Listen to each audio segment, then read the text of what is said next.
Massa, Socha, Jaciara.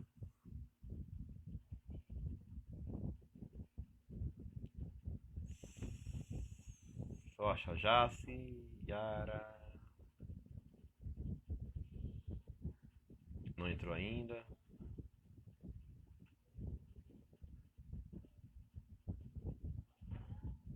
Ainda não.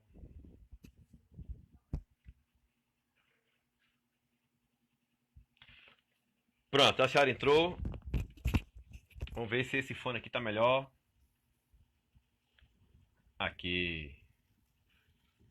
Pronto. Aguardando já a Ciara Gomes. Grande Saulo. Aqui. Beleza. Pronto, tá vendo? Foi rapidinho.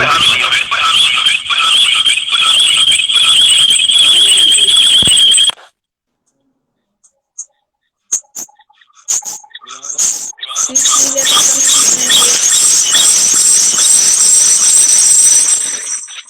Bem, vamos resolver o áudio agora. Você está sem fone, né?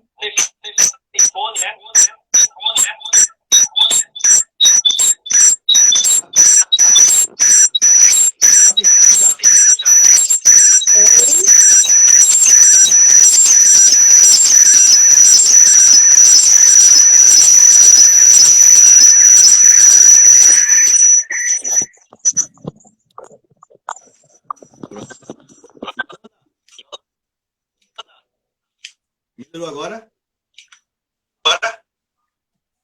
Vai, fala aí. Tá ruim. Tá ruim. Lucicleide, você vai ser... Vamos lá. Se ela baixar o volume, pode melhorar. Tenta baixar teu volume um pouquinho. Já. Pois é, Cecília estava me dizendo isso e eu baixei. Eu baixei e ela Alguém também disse que pediu para já que melhorou. fosse no celular e eu fiz. Deixa eu perguntar quem Tá entende. melhor agora? Jarlan Raiz. Tá bom o áudio, Jarlan? Tá bom o áudio, Jarlan? Tem um monte de pergunta aqui pra ela. Cecília pediu isso também para que eu baixasse. Tá, deixa eu Mais baixar ainda, mais tu um acha? Mais um pouquinho. O teu, acho que o teu é o meu, Acho que né? o teu é o meu, né? Melhorou agora, será? Melhorou agora, será? Tá com eco só o de Jambo. O dela tá bom. O dela tá bom. Tá com eco, Jambo. Tá com eco, Jambo. Pergunta se a Evelyn pode entrar no teu Insta. Deixa eu ver aqui. Vamos lá. O meu tá retornando de Jambo. Eu quero... Deixa eu falar com... Yolanda resolve tudo comigo aqui. Tá com eco, mas não tá compreendendo. Não, gente, tem que tá bom. Eu vou entrar no meu Insta pelo teu celular, pode ser? Pega lá, por favor. Tá, Fazer o teste. Cecília tá mandando eu colocar o fone de novo aqui. Vou fazer isso. Pode. A voz dela está boa, então é o meu. Vamos ver agora. Bora. E agora, Raiz? Melhorou? Fala aí, Jaci. Bom, eu tô te ouvindo perfeitamente. Fala aí. Relaxa que 2 minutos de aperreio não vão afetar em nada. De boa. Pronto, não tô te ouvindo, tá bem baixinho. Tá boa, Jaci? Érica tá dizendo que o meu Desliga tá o telefone lá bom. pra ele, o teu. Meu Deus, melhorou. Pronto, é só... Pronto. Que melhorou, eu acho que vale pro teu e pro meu.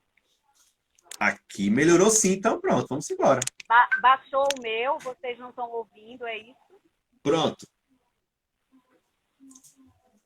Tá ótimo agora. O áudio já está perfeito.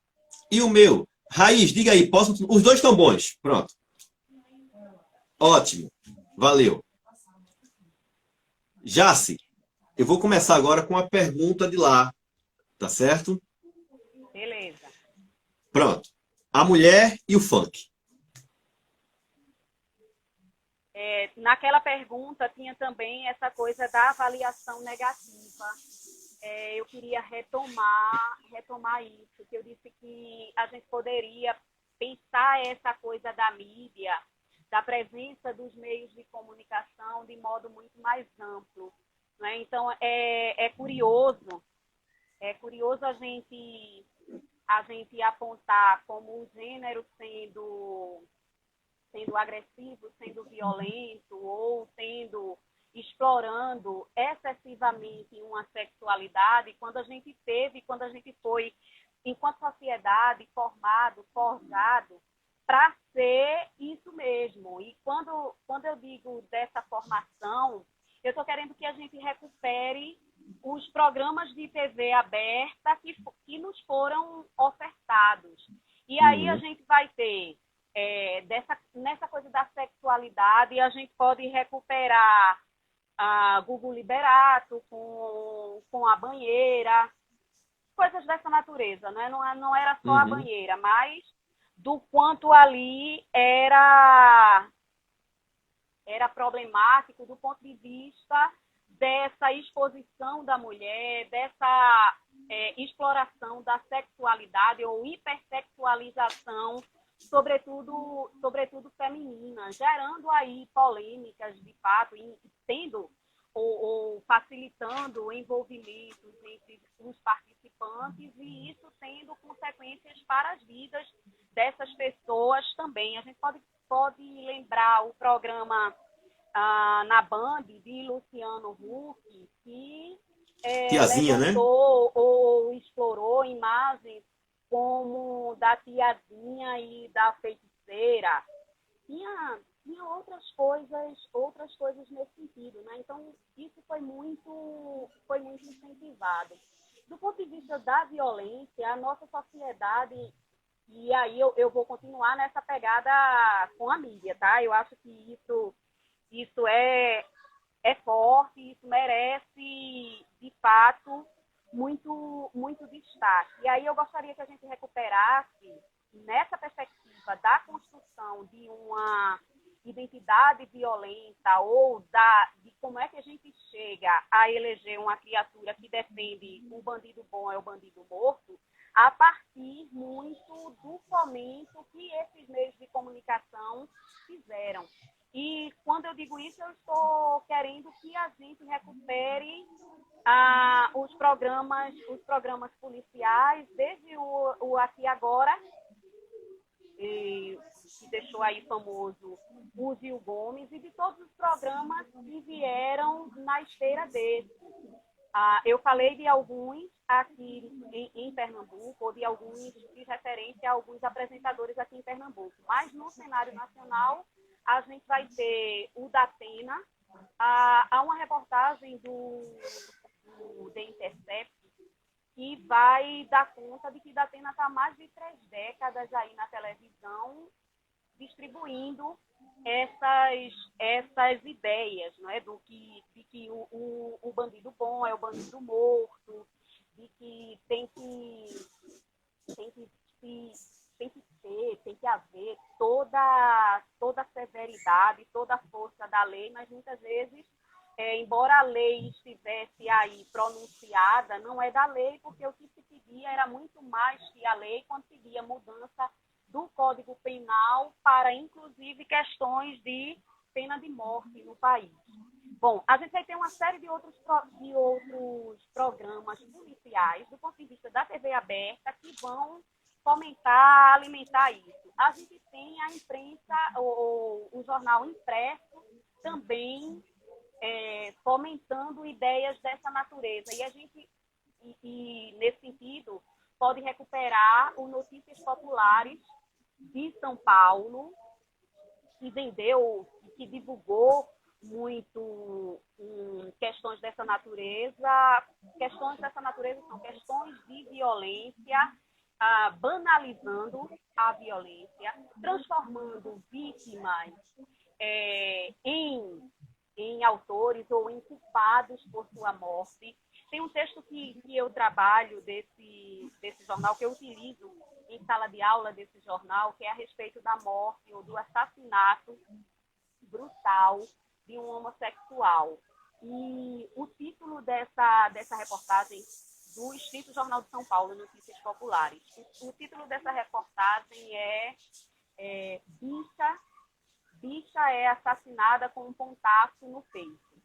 Ao longo do texto, todas as referências a essa vítima vão ser espetou o peito do gay e de desumanização. Eu não vou recuperar todas as palavras que são utilizadas, mas funciona mesmo nesse processo de desumanização daquele indivíduo e de como ele estava na rua, né? A fruta dava shows, mas não fazia programas. Tem um trecho dessa natureza. Se a gente trouxer isso mais para o final dos anos 90, aqui em Pernambuco, a gente vai ter o jornal Folha de Pernambuco, que é um jornal que surge com essa proposta de ser popular, de chegar às camadas menos favorecidas. Ele chega com um baixo custo. Na época ele custava, creio que 25 centavos. Vão me corrigindo aí se vocês aumentou para 50 centavos. 25 centavos. Ele estava em todos os pontos de ônibus. Eu me lembro que ele estava no terminal da Macaxeira, como era um ponto pelo qual eu passava muito, ali era frequente, né? Olha a folha, olha a folha, olha a folha e olha a folha. Aquele jornal que se espremer sai sangue. Era naturalizado, como o encarte, a folha policial, o encarte policial era o de maior peso daquele jornal, ele criou a fama como o jornal que se espremesse saía sangue. E aí a gente vai ter isso crescendo e sobretudo nas comunidades mais populares, com muita força e com uma visão muito negativa, porque naturaliza a violência, porque desumaniza as pessoas, desumaniza as vítimas passam a ser autores. A gente pode lembrar de cenas que contribuíram, ou de acontecimentos, melhor dizendo, que contribuíram também para o reforço dessa imagem em defesa da polícia heróica, ou mesmo dessa construção aí. Eu queria que a gente lembrasse, assim, que a gente recuperasse. Tanto o massacre do Carandiru nos serve de exemplo para como foi espetacularizado e vendido num primeiro momento como uma grande ação estatal e de polícia e tudo mais, resultando em mais de 111 pessoas assassinadas pelo Estado e pessoas que estavam sob a proteção do Estado. A gente pode lembrar o acompanhamento, de como se deu o acompanhamento do caso do assaltante Leonardo Pareja. Leonardo Pareja era branco, não é? Era de classe média.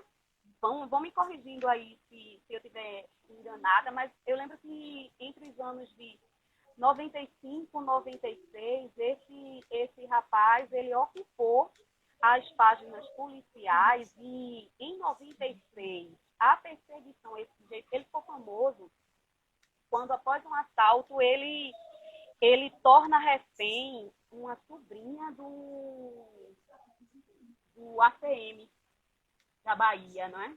E aí, em 96, a perseguição a esse camarada é acompanhada, é espetacularizada mesmo pela mídia. A gente vai ter, em 2000, Silvio Santos foi quando? Silvio Santos foi o sequestro, 2001. Né? O sequestro de Silvio Santos, que o mesmo sequestrador da filha dele terminou indo se abrigar na casa dele e o tornando, né, o fazendo refém. Essa situação ela foi apresentada em tempo real. A TV parou, o Brasil parou e todos os canais de televisão pararam para divulgar e apresentar isso. E aí a gente vai ter uma série de outras coisas. Não é difícil a gente entender como é que depois a gente vai chegar a um Tropa de Elite, em sua primeira versão. Logo depois disso, a gente vai ter mais uma cena que é um sequestro da adolescente Eloá, também transmitido, e foi aquela coisa bem acidentada da polícia, em que uma refém termina voltando para casa. A polícia perde muito a mão nesse sentido, e a refém, a amiga da menina, termina voltando para casa, e depois termina de modo trágico. Mas a gente vai ter a cena do ônibus no Rio de Janeiro, e depois de como termina o caso desse assaltante. Então, essa construção e essa espetacularização da violência em nós, ela foi feita e ela foi trabalhada massivamente. Assim, ela foi trabalhada de modo muito intenso pelos meios de comunicação mais diversos. E depois se estranha que a gente tenha isso, ou que as populações periféricas tenham exatamente isso para oferecer. É contraditório, não é? É bastante contraditório, e é bastante curioso também pensar que pudesse formar outras pessoas. E aí, colaborando com isso, a gente vai ter uma educação precária, uma educação que não funciona. A gente vai ter toda essa ausência dos serviços públicos que poderiam estar de modo diferente para essa população. E aí não é diferente a presença da mulher nesse cenário. A gente fez referência à primeira música, à primeira letra de funk produzida nacionalmente, que vai ser a Melô da Mulher Feia. Eu nem lembro dessa letra, nem peguei um trechinho assim para a gente citar aqui. Mas essa exploração da sexualidade como um lugar aí de intervenção e de proibição, melhor dizendo, muito, muito forte. Eu sempre fico muito nessa coisa de que, para essas pessoas, para a população periférica,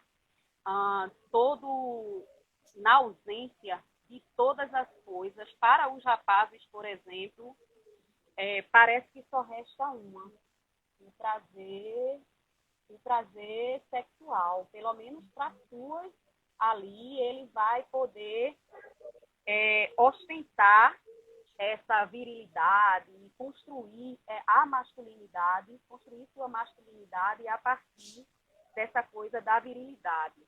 E isso vai ser de todo positivo.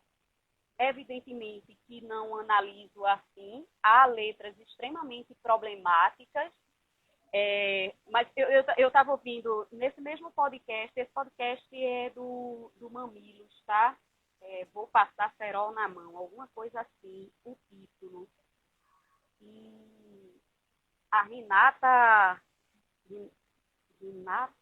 Prado, que é a representante, a criadora da Frente Nacional de Mulheres do Funk, isso em São Paulo. Ela vai dizer assim o quanto é curioso que se pense a sexualidade a partir dessa negação, e de como se não fosse possível também explorar essa temática, e a mulher também se apropriar dessa história. Então, ela diz isso, literalmente, né? Surubinha de leve é um problema, e é um problema verdadeiramente, mas não é um problema por tratar de uma suruba, né? Não é. Pensa aí no surubão de Noronha, ou em outras coisas nesse viés. O problema não é a suruba, o problema é a violência. e a violência contra a mulher. Ali se trata de um estupro, de fato. E é por isso que aquela letra ela não pode ser, né? E é por isso que não se vai pensar ou autorizar, legitimar esse tipo de construção. Evidentemente que não. Mas tratar de sexualidade sem objetificar a mulher, ou a própria mulher se assumindo nesse cenário, ou assumindo o seu corpo, tomando posse da sua sexualidade e falando disso, e se colocando como uma pessoa que gosta de sexo e que quer sexo, qual o problema com isso? O problema é você estar com um tema que é tabu. E quando a gente pensa qual o problema com isso, pode trazer também qual o papel e a importância desses movimentos internos do funk para o desenvolvimento dessa crítica interna e do controle aspas, não é? Mas no mínimo de uma reflexão sobre o que é que está sendo produzido, o que é que está se vendendo, que ideias estão saindo daí, como também para a projeção de mulheres. Em Pernambuco, a gente vai ter a Aquatune Produções, que é extremamente importante porque tem um compromisso com o desenvolvimento de carreiras, de produções de mulheres, sobretudo de mulheres e de mulheres periféricas, nessa cena cultural pernambucana. É com a Aquatune que a Raíssa Dias vai aí aparecer. Raíssa Dias, um dos nomes, não é? É a primeira representante do chamado brega funk a subir no palco do Rec Beat durante o carnaval desse ano. Ela foi o acontecimento daquele palco. Na verdade, eu entendo que Pernambuco deve muito está aí com uma dívida grande em relação ao funk, em relação a esse pessoal, a essas produções todas. O Rec Beat é um evento particular, né? Embora ele tenha acontecido ele tenha acontecido nesse caso durante o carnaval, ali bem próximo aos palcos da Prefeitura de Recife, no centro do Recife. Ele é um evento particular. E foi para esse evento que foi uma cantora, ou pela primeira vez, uma cantora de brega funk. Esse carnaval ele foi histórico porque leva para os palcos cantores de brega. O brega alçou voos maiores, e, sobretudo depois da criação do Dia do Brega, eu acho que é de 2018 isso, vão aí dizendo se é de 2018 mesmo, o Dia do Brega, mas é o 14 de fevereiro, não é, em homenagem a Reginaldo Rossi. Mas esse Dia do Brega, de modo algum, contempla, nem mesmo favorece, não vejo como contemplando nem favorecendo o movimento brega funk. E penso que isso é uma dívida, é uma lacuna para o estado de Pernambuco e que a gente precisa buscar outras formas de se fazer ver. Ô, Jaciara, quando você fala que há uma dívida, você citou agora um movimento, o brega, como muito mais palatável, muito mais reconhecido e respeitado que o brega funk. Eu te pergunto, quem é que pode fazer essa ponte? Que representante a gente tem, ou quem de poder que ultimamente tem feito algo para valorizar, além de você, claro, que é da academia, né? Importantíssimo ter alguém da academia para isso. Muito importante mesmo. Mas tem alguém mais? Quem é que observa o brega funk como sendo um estigmatizado por esse racismo estrutural que muitas vezes quem faz parte nem sabe por que ele é tão vitimizado, por que ele é vítima disso, na verdade. E você explica tão bem Mas tem alguém com poder de voz e de vez que tenta, de algum modo, mudar essa realidade sobre o brega funk? No Estado, né? Eu queria que a gente pensasse como é importante, porque que eu acabei de dizer que Pernambuco está devendo e que faz falta em Pernambuco uma ação mais representativa ou que conceda o destaque que o movimento brega funk merece. E ele merece esse destaque simplesmente por ter recolocado Pernambuco na cena cultural nacional. Pernambuco vinha bem apagadinho, isso é fato, embora tenha aí muita coisa, mas vinha totalmente fora da cena. E de repente, e segundo o pessoal diz, esse brega funk vai dominar o mundo. Mas pensando nessa necessidade dessas representações, travou aqui para mim, Jambo. Para mim, tá ok? Vocês estão me ouvindo? Aí vão dizendo. Eu não. Tá ótimo agora.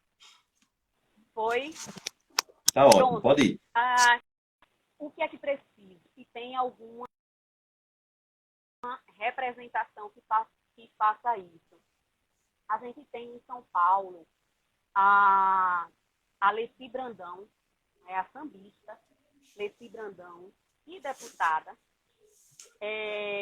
apresenta um projeto de lei lá em São Paulo, apresentou um projeto de lei que foi sancionado em 2016, é a lei, deixa eu filar aqui, é a lei 16.810, criando o Dia do Funk em São Paulo.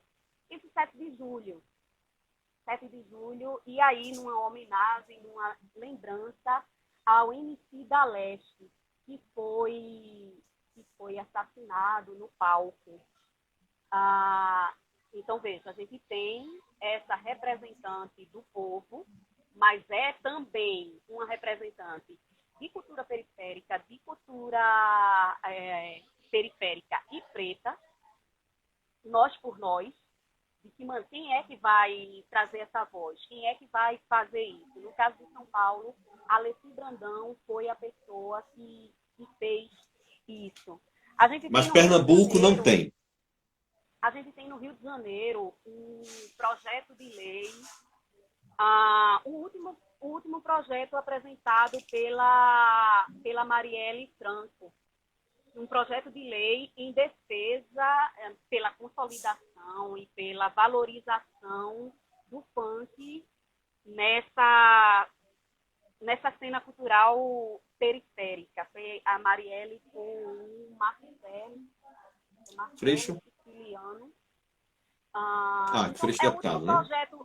É o último projeto que ela apresenta antes de ser assassinada. E isso foi sancionado no final de 2018, se eu não me engano, em outubro de 2018. É a Lei 711.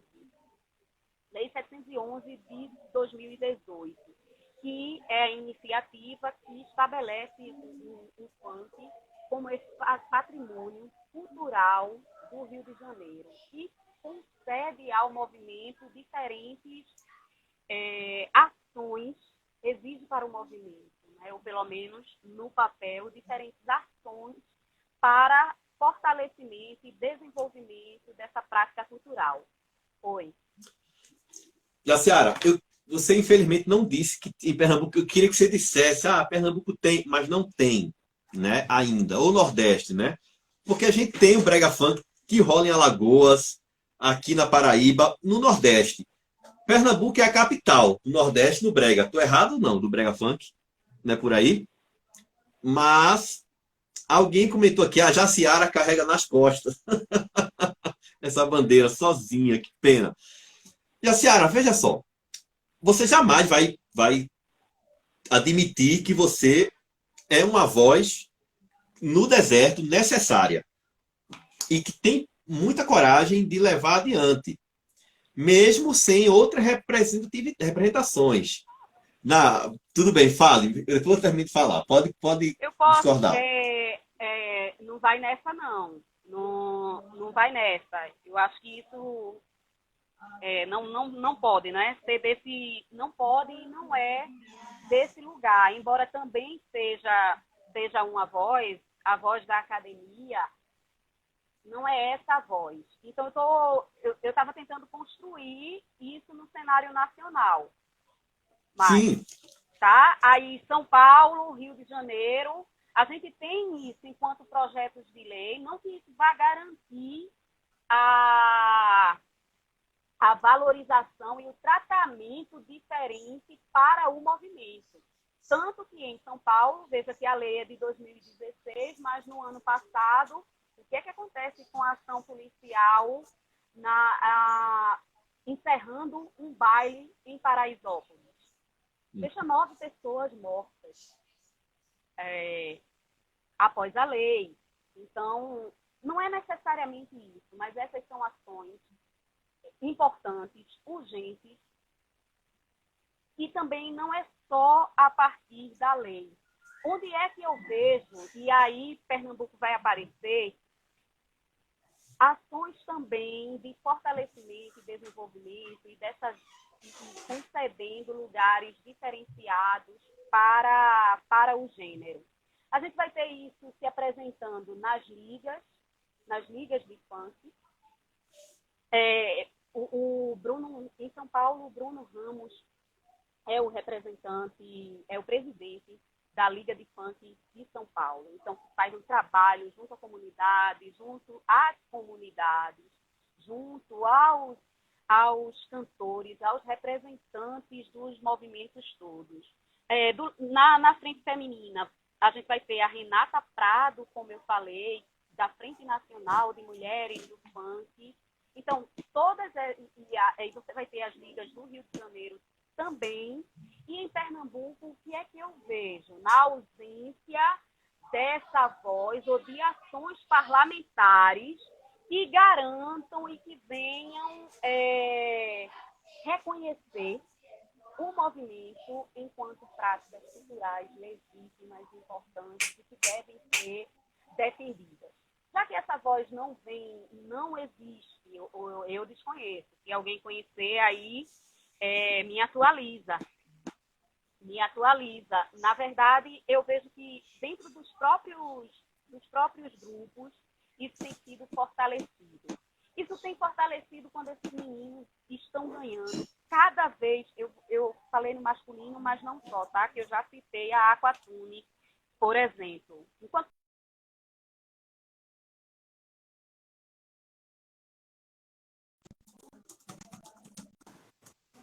no rap.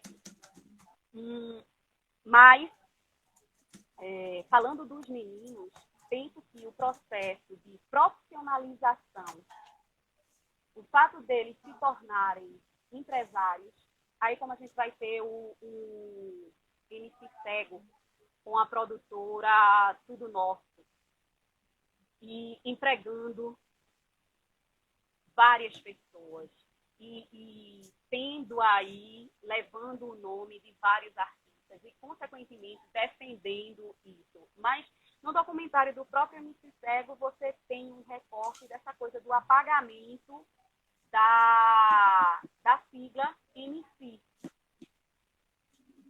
dos nomes dos cantores, de alguns cantores.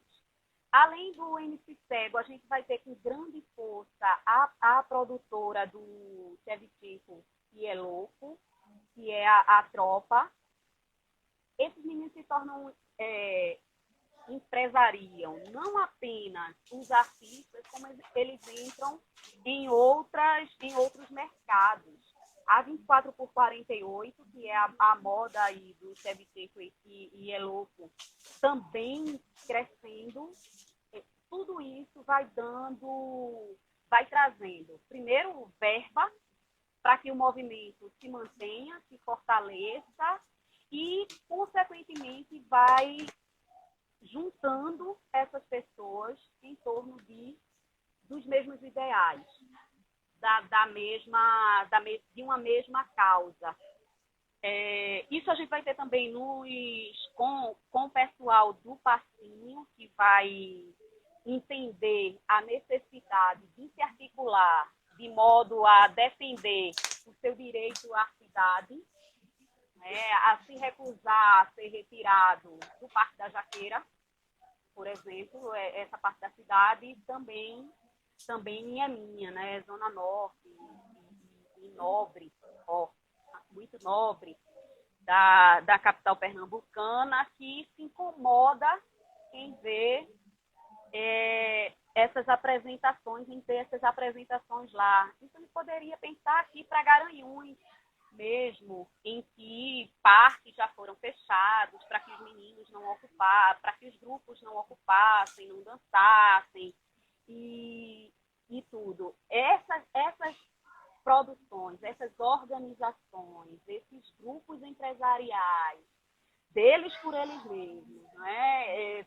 Fortalecendo os movimentos, penso que isso têm sido ações fundamentais. E lembrando a Aquatune com o fortalecimento das mulheres nesse cenário periférico, da cultura periférica, não só do brega funk. Ano passado rolou aqui a PL do Passinho, da deputada Clarissa Tessio. Ela teve muito apoio nas redes sociais, porque ela alegava que o brega funk, né, o passinho, não podia ser lançado nas escolas públicas e quis proibir. Eu peço a você, Jaciara, como alguém que estudou muito sob a ótica do estudo do discurso e com experiência vasta sobre este assunto, o que é que você tem a dizer a quem está ouvindo esse podcast, ouvindo essa live agora, que concorda com essa PL, que concordou com essa PL, ainda hoje acha que é possível proibir uma manifestação cultural periférica na escola? O que é que você pode dizer a quem ainda acha que aquela PL deveria ter passado? Eu fico assim, ainda, né, muito, muito impressionada como essas pessoas demonstram desconhecimento da escola, desconhecimento e desvalorização das pessoas que compõem também a sociedade. Eu não sei em que momento virou conteúdo na escola o passinho, para que em algum momento ele se tornasse um problema a ponto de criar uma PL. Merecer um projeto de lei em proibição. Desconheço isso e tenho contato com muitos professores. Não é? Tenho frequentado, sem considerar esse ano, evidentemente, tenho frequentado pouco as escolas públicas, mas tenho conversado muito com professores, eu conheço alunos, eu tenho contato com... E em nenhum momento isso foi conteúdo. Então, o projeto de lei não há nem razão já por aí. Né? Se a gente considerar por aí, por esse lugar, já é de uma inutilidade ou é incabível absurdamente. Por outro lado, eu gostaria muito mais de que essas pessoas que não conhecem a escola e que não conhecem os conteúdos que de fato ali se fazem necessário e fazem questão de continuar desconhecendo e apagando as pessoas, apagar as pessoas é apagar as suas culturas, é apagar as suas identidades, apagar a sua linguagem. O crime é pesado, não é? O crime, e esse sistema é brutal. Mas se essas pessoas tivessem um mínimo de boa vontade, elas estariam ou deveriam estar ocupadas em, por exemplo, fazer cumprir a lei que determina o ensino de culturas africanas nas escolas. fazendo cumprir isso, mas é fazendo cumprir verdadeiramente. É exigindo e cobrando que isso esteja nos currículos de formação. E se não teve, para quem está já no ensino, né, se formou, essa lei é de 2003, vão aí colocando também, ajudando, vai vendo, tá Jambu? Uhum. É de 2003 e não... 2003. E vendo se isso se tornou efetivo, se isso vem sendo praticado. E o se tornar efetivo e praticado de culturas africanas, de culturas indígenas, é fornecer, oferecer formação continuada para aquele profissional que não teve isso e que precisa ter isso para poder também trabalhar com propriedade em sala de aula. E, por outro lado, para que a lei ou o funcionamento daquilo que foi determinado por lei aconteça sem ser falseado, mascarado, e assim, para fazer de conta que a gente está cumprindo, aí você cria um evento, você inventa qualquer coisa e joga lá para acontecer na escola, e esse evento que vai acontecer na escola, ele vai dar conta, ele desse conta de cumprir essa agenda. Quando, na verdade, você precisa de profissionais formados para isso, e não pode ser para complementação de carga horária, eu coloco qualquer um, eu coloco um evento ou coisas do tipo. Então, se essas pessoas, né, se ocupassem verdadeiramente em fazer educacional útil, necessário e urgente para as escolas, não estariam aí discriminando e num caminho de proibição. Elas nem conhecem a escola, só mostram mais e mais ignorância.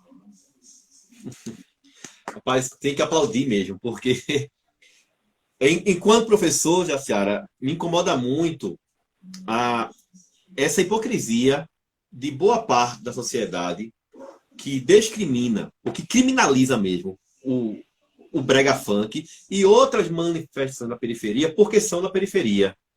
Porque essas mesmas pessoas são aquelas que, na formatura, dançam o passinho como alguém escreveu aqui. São as mesmas pessoas que adoram a música em outros espaços.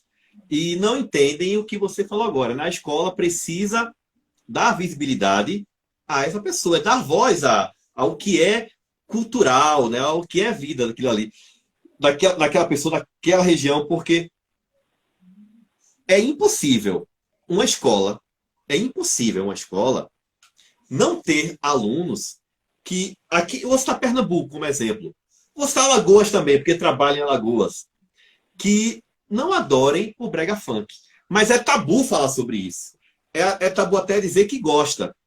Eu vou dar um exemplo. Eu estava em uma fila da Tapioca no Centro de Educação da UFPE. Você bem conhece. E ali estavam alunos da melhor escola pública de Pernambuco, que é o Colégio de Aplicação. E os alunos estavam num papo muito massa, alunos de Peron, né? Alunos daquela galera toda. E os meninos, naquele intervalo da tapioca, eu sentadinho comendo minha tapioca, e depois de eles falarem sobre Bauman, um papo muito massa, rolou o Shevchenko. E começaram a cantar e dançar o passinho. Todos, era um grupo de mais ou menos uns 10. E eles começaram a cantar e com a felicidade. Então, olha, vê só. Não tem isso de que a música, o passinho, o brega funk, ele não pode estar na escola. Ele já faz parte da realidade de aluno de qualquer escola. Escola pública federal, escola pública municipal, escola pública estadual e escola privada. Então, quando as pessoas querem se meter em educação sem entender que como é importante fazer essa ponte em vez de barrar, censurar. Enquanto as pessoas pensarem assim, a gente não evolui, né? A gente vive um momento bastante conservador, é verdade, mas eu gosto muito, Jaciara, quando você faz um levantamento histórico, você vai para os anos 90 e diz, ó, já era assim faz tempo, né? Mas a gente precisa mudar. Aí entra o fator educação. Aí entram os professores. E quando a gente fala de professores, a gente fala da formação dos professores. E quando a gente fala da formação de professores, fala dos professores de universidade. Aí entra você.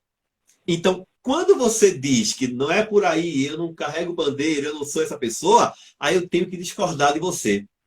Porque quando você que está lá atrás, e você é parte dessa cadeia que eu falei de trás para frente. Então, é muito importante uma professora universitária, uma doutora como você, em vez de ter o doutorado como um emblema para dizer, olha, eu sou doutora nisso, naquilo, você traz a periferia, traz um tema importantíssimo. Existem vários outros temas importantes também. A gente vive um momento em que o racismo tem sido debatido, tem que ser mais ainda. E já está incomodando muita gente. Eu só tenho algo a dizer. Se a discussão sobre o racismo estrutural te incomoda, vamos discutir mais. Se aparecer Silvio Almeida no Roda Viva te incomoda, vai aparecer mais. Se olhar, se ligar a CNN e vir a Djamila Ribeiro incomoda, vai incomodar mais. Você vai abrir o Instagram e vai ver dois pretos aqui conversando, tá certo? E com um lugar de fala importantíssimo. Então, embora você, com sua modéstia toda, diga, não, eu não sou isso, você é, tá? Então, eu vou discordar de você, porque todo mundo que está aqui, Jaciara, fala isso de você. O quanto sua voz é necessária. Eu iria te perguntar até se na universidade você teve alguns olhares atravessados por fazer análise do discurso em um tema como esse, ou se isso de algum modo foi um estímulo para você. Eu vou te pedir para voltar um pouquinho nessa coisa. Está me ouvindo? Estou ouvindo. Para voltar um pouquinho nessa coisa da mídia e dos meios de comunicação e dessa escolha seletiva. Isso vai dizer um pouco desse meu lugar também. Eu quero recordar o caso da jornalista, da então âncora do Jornal do SBT, a Raquel Sherazade, que avaliou que num texto de opinião sobre uma reportagem a respeito de uma dissertação sobre funk na Universidade Federal Fluminense, avaliou negativamente esse projeto de dissertação. Bom, o projeto de dissertação era da aluna Mariana Gomes. E Mariana Gomes se propôs a investigar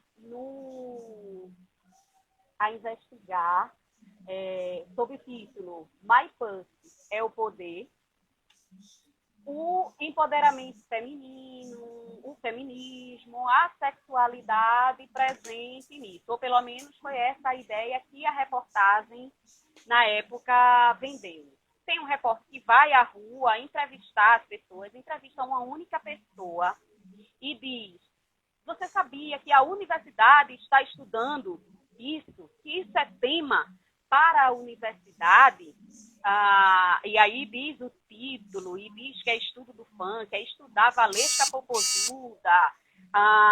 E aí, que nota merece esse trabalho, na sua opinião? Aí a pessoa,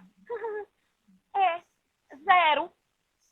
E aí volta para Raquel Sherazade e ela produz todo um texto opinativo sobre esse trabalho.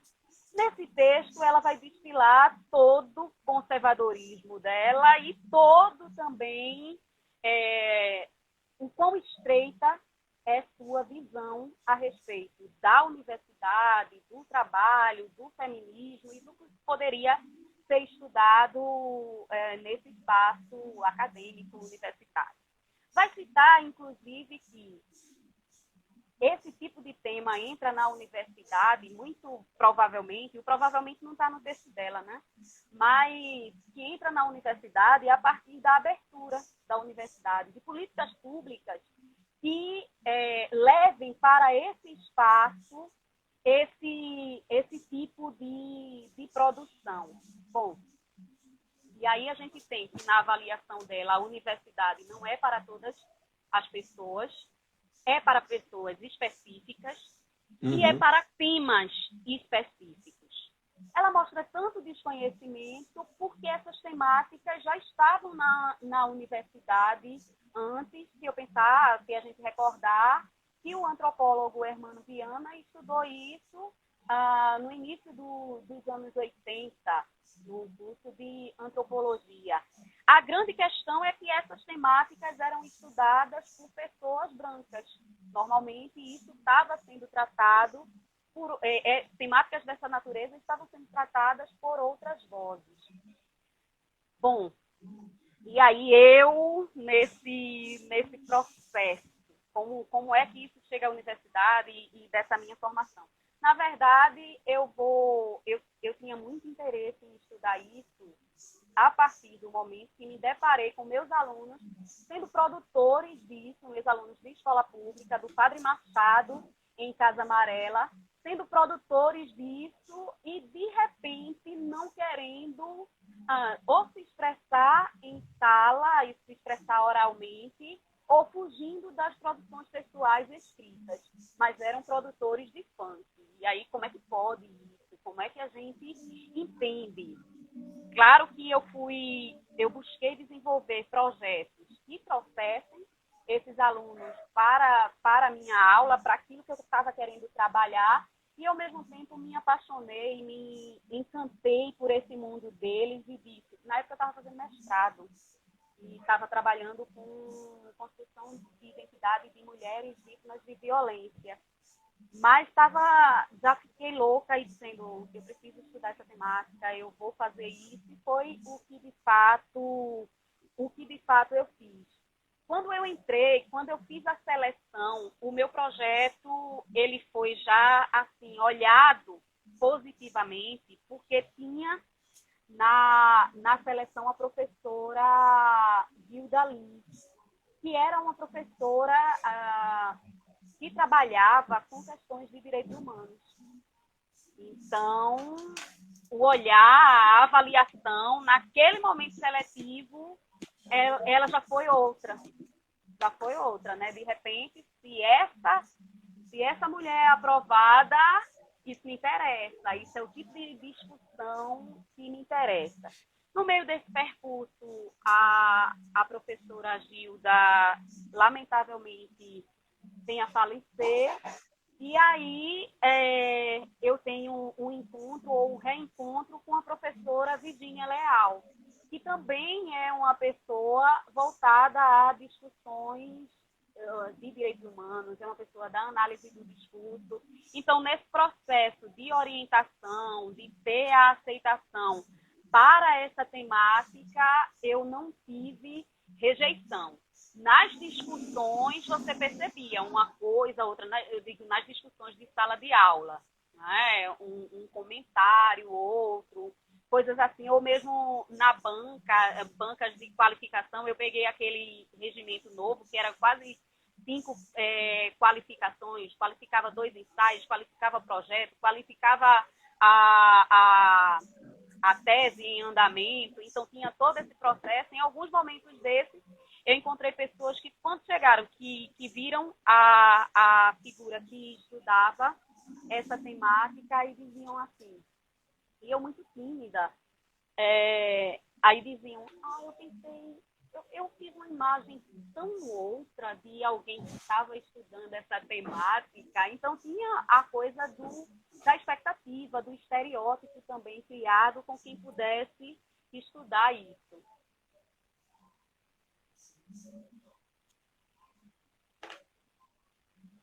Travou um pouquinho. Já, não Ciara. Oi. Voltou. Não me ouviu Voltou. no final? Voltou. Não, se puder repetir. Bom, eu Foram estava falando. foram...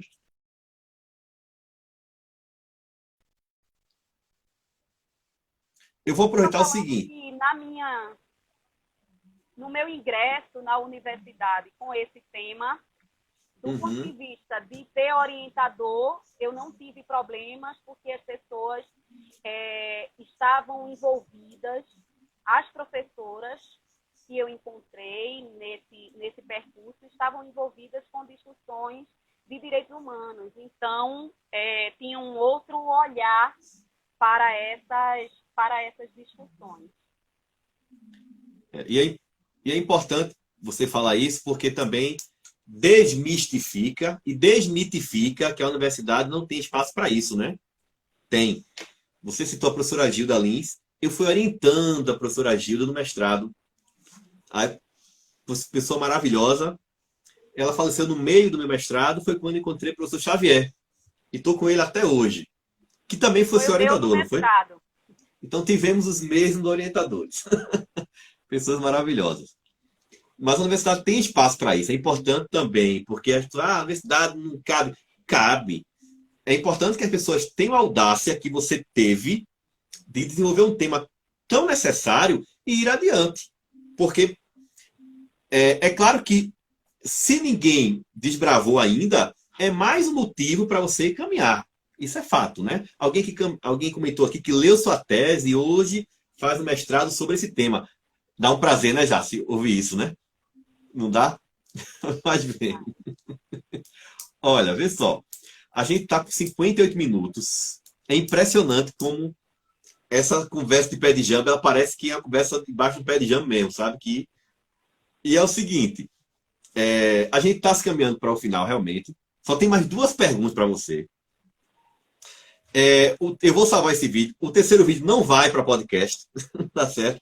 É só para a gente se despedir mesmo. Mas aí eu queria fazer o seguinte, eu queria perguntar a você, acho que não vai dar tempo de fazer a pergunta que eu quero. Passou muito rápido, foi muito bom. Eu sei que tem gente que não vai voltar quando eu desligar, tá? E eu quero só dizer que essa conversa toda vai ser editada e vai rolar em podcast, tá? Sem a parte do travamento. Mas já, se o tempo inteiro aqui, um monte de gente estava falando já como você é necessária. Eu tenho muito orgulho de conversar com alguém que tem propriedade para isso. Você não usou aqui nenhum termo técnico nessas 2 horas de conversa. Não que não pudesse ter utilizado. Poderia ter utilizado. Mas você... eu vou encerrar aqui. Eu volto para se despedir, tá?